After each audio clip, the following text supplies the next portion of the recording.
On behalf of my family here and looking on, would you join me in thanking Donald Trump, Melania, and his entire family for the sacrifices that they are making to make America great again?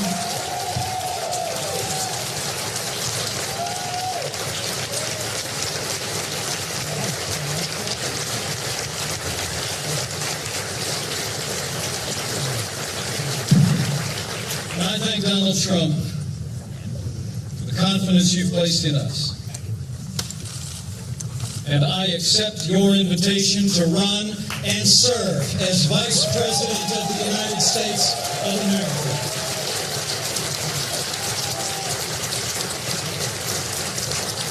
Now, I come to this moment deeply humbled, but with a grateful heart. Grateful to God for His amazing grace. Grateful to my wonderful wife, Karen, and our three incredible kids, Michael, Charlotte, and Audrey. And grateful to this builder, this fighter, this patriotic American who has set aside a legendary career in business to build a stronger America, Donald J. Trump. Let me say, having had the privilege to spend time with this man and his family out of the limelight, I know what all of America will soon know even better. These are good people. Donald Trump is a good man, and he will make a great president of the United States of America.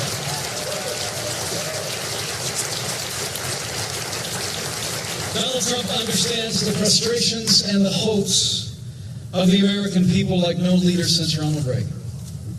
The American people are tired. We're tired of being told. We're tired of being told that this is as good as it gets. We're tired of having politicians in both parties in Washington, D.C. tell us we'll get to those problems tomorrow. And as Ronald Reagan said, we're tired of being told that a little intellectual elite in a far distant capital can plan our lives better for us than we can plan them for ourselves. Donald Trump gets it, and he understands the American people.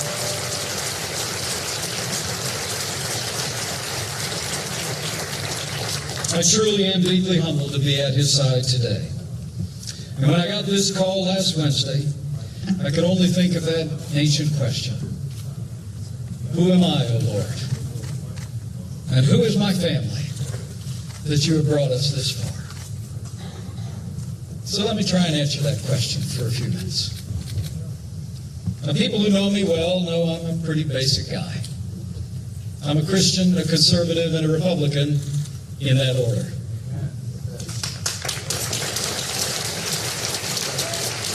Now, while I currently have the privilege of serving the state that I love, I'm really just a small town boy who grew up in southern Indiana with a big family and a cornfield in the backyard. Like Donald Trump, my grandfather immigrated to this country. And in many ways, I grew up with a front row seat to the American dream. I watched my mom and dad build everything that matters. A family, a business, and a good name. The heroes of my youth were John F. Kennedy and the Reverend Dr. Martin Luther King, Jr. I actually started in politics in the other party. When I came of age, I was inspired by the ideals and the eloquence of our 40th president, and I became a Republican. The most important thing in my life was that 31 years ago I married the girl of my dreams, Karen Pence, who will make a great second lady of the United States of America.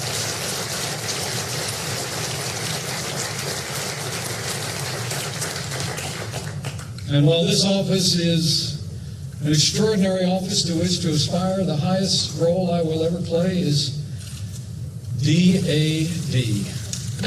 And I'm a proud father of a college student, a graduate turned writer, and a United States Marine.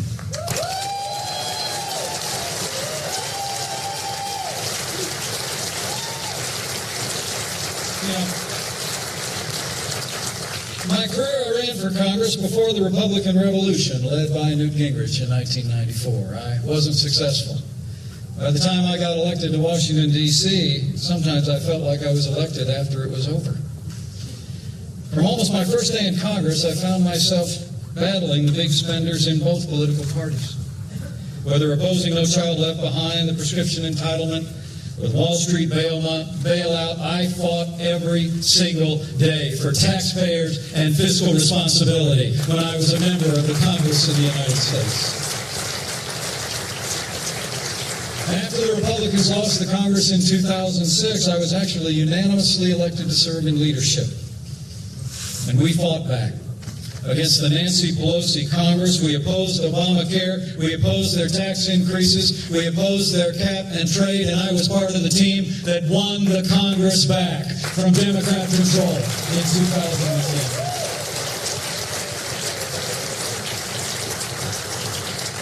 And all that happened before I went back home again to Indiana. But I want to say I answered this call for two reasons. First, because I know from firsthand experience that strong Republican leadership can bring about real change, just like we've seen in the Hoosier State. And secondly, because Hillary Clinton must never become President of the United States of America.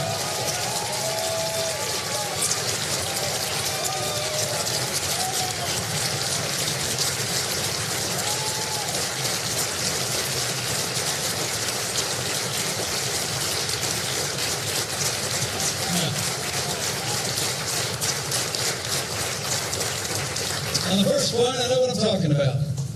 You know, in Indiana, we prove every day you can build a growing economy on balanced budgets, low taxes, even while making record investments in education, roads, and health care. We like to say Indiana's a state that works, and it does. Indiana works because Republican principles work every time you put them into practice. Today we have a $2 billion surplus and the highest credit rating in the nation. And since I became governor, Hoosier businesses, large and small, have created nearly 150,000 net new jobs. And we have more Hoosiers going to work than ever before in the 200-year history of the great state of Indiana. That's what Republican leadership gets you.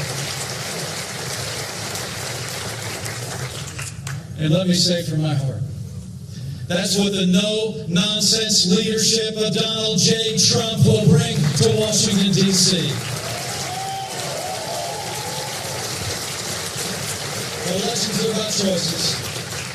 Elections are about choices. And I also joined this ticket because the choice could not be more clear. The stakes could not be higher. Americans can choose a leader who will fight to make America safe and prosperous again and bring real change, or we can elect someone who literally personifies the failed establishment in Washington, D.C. 7.5 years of Barack Obama and Hillary Clinton's policies have weakened America's place in the world and stifled our nation's economy. Terrorist attacks at home and abroad, grim and heartbreaking scenes from France just a few short days ago, the attempted coup in Turkey, all attest to a world spinning apart. History teaches us that weakness arouses evil. Hillary Clinton and Barack Obama's foreign policy of leading from behind, moving red lines, feigning resets with a resurgent Russia and the rise of ISIS is a testament to this truth of history, and we must bring a change to America's standard of living. We cannot have 4 more years apologizing to our enemies and abandoning our friends. America needs to be strong for the world to be safe. On the world stage, Donald Trump will lead from strength. He will rebuild the arsenal of democracy, stand with our allies, and hunt down and destroy the enemies of our freedom.